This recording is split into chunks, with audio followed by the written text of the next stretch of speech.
What the heck is insulin resistance?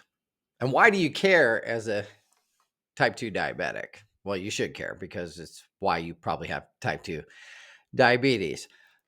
I'm not a doctor or a dietitian, a nutritionist, or a diabetes expert. I am a person who got type 2 diabetes and reversed it in a year, and I don't take any meds. And this is the stuff that I learned along the way in the research that I did. All right, let's get into insulin resistance, which is super, super important. In a nutshell, what does the internet say insulin resistance is? It's a condition in which your body cells don't respond properly to insulin. Okay, that's what it is. What is insulin's role in your body, right? Insulin is a hormone, it's produced by your pancreas, right? And it acts as the key. So you eat something, whatever it is, right? You eat a bowl of fruit. Okay, you eat a bowl of fruit. Awesome. And when you eat that, your body produces blood sugar. The blood sugar is obviously sugar that's in your blood, right? Your pancreas detects that you have higher blood sugar. Like, oh, they ate something. I got to do something. So it's going to release insulin. The insulin is going to go find that blood sugar and going to go to the cells. And it is the key. The insulin is going to unlock the cell, let the blood sugar get into the cell like it's supposed to. And then your body will burn it up and everything is normal, right? And that's where you get your energy. That's what your brain is running off of. That's when you go running or lifting or whatever activity you're doing, right? Now your body is using that blood sugar in order to fuel itself. All right. So what happens when you're insulin resistant? Well, here's the problem. Your cells will become less responsive to insulin. A lot of times it's because your cells are full of fat, right? But your body becomes less responsive to insulin. As a result, the glucose, the blood sugar, cannot enter the cell. It can't do what it's supposed to do, and it builds up in your bloodstream, right? So your poor insulin is running around trying to take all this blood sugar and get it into the cells, and your cells are like, "Yeah, we're good. Yeah, we don't need any more right now," even though it does. And so then it's the blood sugar is just rolling around in your body and causing issues.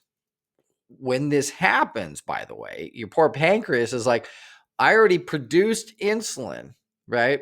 But I guess I'm going to have to produce more insulin to try to get a bigger key, if you will, to get in. Over time, pancreas won't be able to keep up with the increased demand, and that will lead to your elevated blood sugar levels. Now, when you talk about blood sugar levels, right, this is what we're talking about.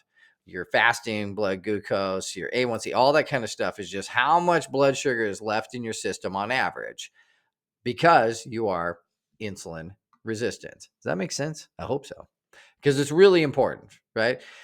It insulin resistance, type 2 diabetes is a symptom because of your insulin resistance. Like, this is the most important thing that you can key in on in order to reverse your type 2 diabetes, right? What does insulin resistance cause? Well, first and foremost, type 2 diabetes. They go hand in hand, right?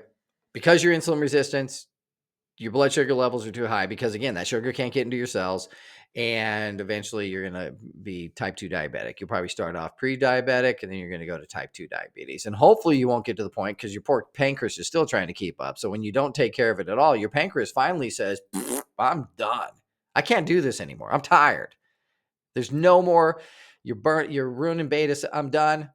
And then you become a type 2 diabetic that it also has to use insulin because your pancreas is not creating it anymore in order to stay alive. It happens. Metabolic syndromes. Now, this is a bunch of different conditions that include high blood pressure, high blood sugar, right? Unhealthy cholesterol levels. They go hand in hand, and abdominal fat, right? So sometimes, you're like, man, I don't know what the heck's going on. I got all this fat around my belly, and it seems, well, you're probably insulin resistance, right? Cardiovascular disease. High blood sugar is not good for your heart. It increases the risk of heart disease, high blood pressure, abnormal cholesterol levels, and inflammation. This one took me a while before I found this one, and I looked into it. But non-alcoholic fatty liver disease. So this is a condition that involves the accumulation of fat in the liver. Insulin resistance is a major contributing factor for that. It happens a lot in type 2 diabetics, especially ones that don't have it under control. When you get your insulin resistance in check, a lot of these things fall off, right? You're still at a risk for them, but your risk goes very low. Of course, prediabetes. This is just the stage where your insulin resistance first pops up, like maybe in a test, an A1C test, but it's absolutely caused by this insulin resistance. And there's other ones like sleep apnea, certain cancers, and new information, very strong information, is saying that dementia and Alzheimer's can be led to insulin resistance. Your brain runs off of your blood sugar, right? So in theory, you would think that if you had more blood sugar, your brain would be working better. But there's a if you have too much going into it, they're thinking that this might be a cause of our dementia rates and Alzheimer's rates are up very much, and everyone's kind of like, well, why is that happening? Insulin resistance is one of those things. Okay, so how do you know if you have insulin resistance, right? One of the first symptoms, and I didn't know this, but one of the first symptoms you may find is darkening of the skin in areas like the neck, armpit, and groin. I have that. I've had it, and I had it for years leading up to this, right? It was like kind of like my wife would be like, "Do you got a rash on your neck?" I'm like, "Nah, it just happens every now and then." Just it would be like right here, It still happens to me. I still have insulin resistance, right? Um, but that would is one of the things that shows up. So if you're like constantly like, "Why does my neck always have this weird?" And it'll go away, right? It darkens and then it goes away. It's really odd. That is a sign of insulin resistance.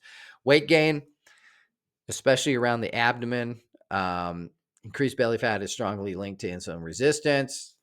Not only does the belly fat cause it, but it's also a cause of it, right? Fatigue. If you're unusually tired, your body has too much glucose. I really, really went through that when I was becoming type 2 diabetic, even though I didn't know I was type 2 diabetic. Yeah, I took 5 years off going to the doctor. Don't do that. That was dumb. And increased hunger. So yeah, all the things that happens that with me, this was exactly what happened. I had the darkening of the skin. I didn't gain much weight, but I was super fatigued, like crazy fatigued. I would just pass out all the time, and I was hungry, especially for sugary and carbo rich foods. You crave those things when you are insulin resistant. Okay, so what are some of the tests that you can do, right? This isn't very positive yet, right? At the end of this, I'll tell you how you can hopefully become insulin sensitive, but I'm just laying the groundwork for you. So hopefully I'm not scaring you off. Diagnostic tests, right? The fasting glucose test. This is one that they really key in on mine. I have an issue with my fasting glucose test, and I'll tell you what it is. So my endocrinologist is always talking about the fasting glucose test, and my A1C is awesome, right? It's 5.2. But the fasting glucose test is the one that she doesn't like mine as much because sometimes it's a little bit high. Now I do a lot of work during the day to keep my glucose levels down. I think her concern is if I can't keep working out, eating the way I am, that sort of stuff, that fasting glucose is definitely a sign that I'm still insulin resistant. But my issue with it is I get up early for work. I like to be up at 4:30, 5 o'clock in the morning, right? So I get up at 4:30, 5 o'clock in the morning, and my blood sugar, I check it first thing in the morning on my constant glucose monitor, or I do a finger prick, and it looks great, right? I mean, 101, 87, somewhere in there. It looks great. They don't test until 7 o'clock in the morning. And I have a tendency, dawn phenomenon. My liver is like, hey, you're up. It's going to release some blood sugar or whatever. But I always have an elevated level. My last one was really good. It was like 75. So that was really good. But because I get going and I work out every single morning, my dawn phenomenon really, I'll go from 100 to 120 pretty quick, over the course of like, I don't know, 10 minutes sometimes, as my body is like, let's keep going. But I still have insulin resistance, not cured there. That is one of them, though. Fasting glucose test. That's where you fast for 8 hours. You don't drink any coffee. You don't work out. You can have water, and that's it. They want to know what is your bottom line. That is should be the lowest glucose of the day, unless you're working out and didn't eat anything. But A1C test. If you're not new to type 2 diabetes, you know all about the A1C test. It is an average of your blood sugar levels over 2 to 3 months, usually 3 months, right? If you get diagnosed with type 2 diabetes, they're going to check your A1C every 3 months. I thought for the rest of your life, but that's not true. I get 6 months between mine this time because I did so good. Good for me. One less doctor's visit. But the A1C test is an average. I have heard it's more influenced by the last 4 weeks of what you did. I wish I'd never heard that before, because now there's this window of opportunity. You're like, hey, you get an A1C test. Maybe if I slip a little bit in the first month, I know I got some time to catch it up. But anyway, that's one of the definite tests. If you have a high A1C, 6, 7, whatever, anything above 5.6, and you are insulin resistant. Oral glucose tolerance test, called OGTT for short. That's a terrible acronym. But this is an interesting one that I have never, ever taken. So this measures how your body processes sugar after drinking a sugary solution. I'm like, okay, I've never done that. Well, I've been tested for absolutely everything. But in the oral glucose tolerance test, what they do is they have you fast for 8 hours. I looked this up, obviously, because I'm like, how did I never get this one? But you fast for 8 hours, you get your blood sugar taken. Boom. Here's your baseline. 101, right? Whatever. Then they give you a sugary drink. And I don't know how much sugar is in it. I haven't been able to find that yet. But anyway, they give you the sugary drink, and then they start testing your blood sugar. So if you have a constant glucose monitor, you can just see the spike, and your blood sugar is going to go up, because they're going to throw a bunch of blood sugar onto you, and they're testing to see how your pancreas responds, and then how your body responds to the extra sugar, right? So in a perfect world, the time between taking the test and getting back to base. So if you have a constant glucose monitor, you're going to spike and you're going to go back down, right? If you already have one, what you don't want to do is spike and 4 hours later you kind of trail off. The longer it takes for your blood sugar to come down through normal circumstances, this isn't like drinking a blood sugar test and then go running 20 miles, right? The longer it takes for your blood sugar to come down, the more insulin resistant you are.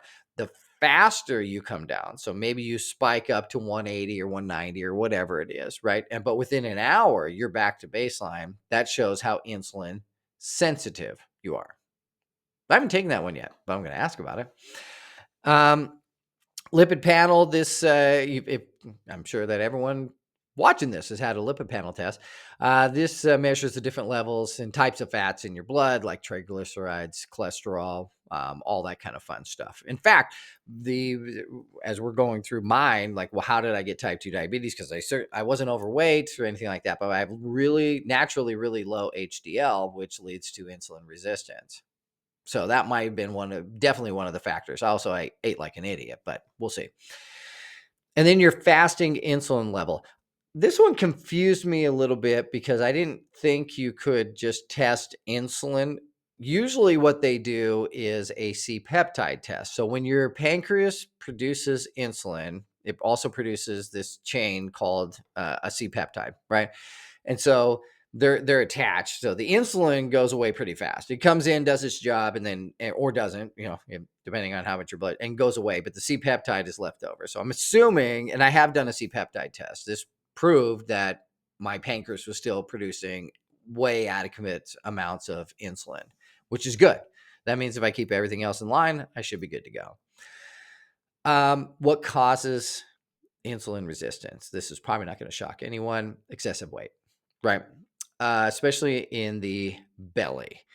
So visceral fat, the fat that surrounds abdominal organs, releases hormones, other substances that interfere with the insulin's action. Your cells are clogged with fat. If they're clogged with fat, insulin can't do its job, right? It's like, the insulin is the key, but the fat in the cell is the deadbolt. It's clicking it and it's not letting anything in. That's letting the blood sugar run throughout your system. So excess weight absolutely is a cause of it, right? The main cause, and physical inactivity. So why would that be? Well, when you go walking, you are burning blood sugar. Your muscles are firing, right? Your big muscles are the best ones. But when you're walking, your legs, you're burning blood sugar. You're burning glucose. When you're running, when you're lifting, that's why strength training is so important for diabetics, is because you burn a lot of blood sugar, right? And you're losing the fat and you're making it easier for your body and your insulin to do what they're supposed to do, right? You're making it so much easier for it. And that's why, walking 20 minutes after every meal, right? What that's doing is your blood sugar goes up, pancreas fires, got your insulin. But if you go walking, you're going to help burn that blood sugar, especially the excess that maybe your insulin resistance is leaving in your body. You're just going to assist with that, right? That's how it works. So excess weight, physical inactivity are a perfect formula for becoming insulin resistant. So how do you become insulin sensitive? It's very simple. You eat right and you work out. Thanks for listening. No, it is that simple though. Those are the main factors. There's things that cause insulin resistance, like weird cholesterol, like I have probably caused it, metabolic issues, types of medicine. Okay, so those types of things are one thing. But for most of us, right, eating right, meaning eating low glycemic food, eating low fat diet, like I do, whole food, plant based, low fat, right? Or eating low carb if you're on that tip. But eating the correct meal plan and diet is really good for you. Get rid of the fat. Don't spike your blood sugar, because if you're insulin resistant, you just can't handle it anymore, right? And working out, moving. I work out 12 times a week to become insulin sensitive. It was one of my goals, was especially when I got a constant glucose monitor. I said, I'm going to spike a little bit. Okay. I don't want it carrying on for 2 hours. And then I didn't want it to be still up there after 1 hour. And so that's what I really work on, is when I'm looking at my graphs, some people are like, I want a flat graph. Good for you. Good luck. It's tough. I'm okay with a spike up to 160 after eating, as long as it, boom, gets down to base level within an hour, if not half an hour, right? That is what you do. So that's what insulin resistance is. And your goal is to become insulin sensitive. Help your body out. It'll work for you in the long run. I promise you. I hope your A1C is down, and have an awesome day.